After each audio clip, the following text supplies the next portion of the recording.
मानव जीवन बड़ा ही विचित्रताओं से भरा हुआ है। ब्रह्मा जी की सृष्टि में सुख दुख एक साथ रचे गए हैं। मनुष्य के सुख एवं दुख का कारण उसकी कामनाएं एवं एक दूसरे से अपेक्षाएं ही होती हैं। जब मनुष्य की कामना पूरी हो जाती हैं तब वह सुखी हो जाता है, परंतु जब उसकी कामना पूरी नहीं होती है तो वह दुखी हो जाता है। यही एक शब्द और पढ़ने को मिलता है, यह विषाद है। विषाद क्या है? जब मनुष्य का दुख पराकाष्ठ को पार कर जाता है तब वह विषाद युक्त हो जाता है। उसे यह लगने लगता है कि यह संसार व्यर्थ है, अब हमें जीवन का त्याग कर देना चाहिए। परंतु यह विचार मनुष्य को क्यों होता है? इसका मुख्य कारण यह है मोह की अधिकता। मोह की अधिकता के कारण मनुष्य विकल हो जाता है।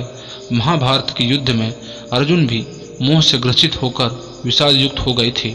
तब भगवान श्री कृष्ण ने गीता का दिव्य उपदेश दिया था और अर्जुन के मोह का विनाश करते हुए महाभारत का युद्ध करवाया था। गोस्वामी तुलसीदास जी ने मानस में स्पष्ट लिखा है, मोह सकल व्याधि नहीं कर मूला। जिस दिन मनुष्य का मोह समाप्त हो जाता है उसी दिन वह हर्ष एवं विषाद से ऊपर उठ जाता है। मनुष्य को सदैव भगवत स्वरूप की प्राप्ति करने के प्रयास करना चाहिए। भगवत स्वरूप की प्राप्ति कैसे होगी, इसका वर्णन हमें श्रीमद् भागवत में मिलता है। 7वें स्कंद में वेद व्यास महाराज जी ने स्पष्ट लिखा है कि विमोचन्ति यदा कमान मनो मानसी स्थितम तर्भो पुंडीकाक्षात् भगवत्वाय कल्पते। अर्थात जब मनुष्य सभी कामनाओं का त्याग कर देता है तब वह भगवत स्वरूप को प्राप्त हो जाता है और मनुष्य की कामनाएं उसका पीछा नहीं छोड़ती। यही कारण है कि मनुष्य हर्ष एवं विषाद के बीच झूला झूलता रहता है। जिस दिन मनुष्य दूसरों से अपेक्षाएं रखना बंद कर देता है उसी दिन वह इस दुख और सुख विषाद से छुटकारा पा जाता है।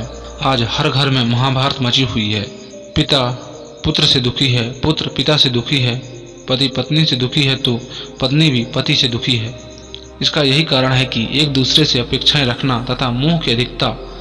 कुछ घरों में तो यह भी देखने को मिलता है कि पुत्र सात्विक प्रवृत्ति का है परंतु पिता तामसिक प्रवृत्ति का अनुयायी है। ऐसे में कभी कभी पुत्र को यह लगता है कि मैं घर छोड़ दूं या आत्महत्या कर लूं, पर घर छोड़ देना या आत्महत्या कर लेना किसी समस्या का निदान नहीं कहा जा सकता। यदि मोह का विनाश नहीं हुआ तो घर छोड़ देने के बाद भी मन घर में लगा रहेगा और आत्महत्या करके भी मोह का विनाश नहीं हो पाता है और जीव प्रेत योनि को प्राप्त करके अपने परिवार के आसपास ही घूमा करता है। इस संसार में मनुष्य अपने कर्मों का फल भोगने के लिए मानव योनि प्राप्त करता है। मनुष्य को दूसरों की अपेक्षा अपने कर्मों पर ध्यान देना चाहिए। दैत्यराज हिरण्यकश्यप ने अपने पुत्र प्रहलाद को भजन करने से रोका, परंतु प्रहलाद अपने कर्म से विमुख नहीं हुआ और ना ही उसने अपने पिता हिरण्यकश्यप से कोई शिकायत की। यह प्रहलाद के शब्द कर्मों का ही प्रताप था कि अद्भुत रूप धारण करके भगवान को प्रकट होना पड़ा। उसी प्रकार प्रत्येक पुत्र को अपने कर्म में प्रवृत्ति रहना चाहिए।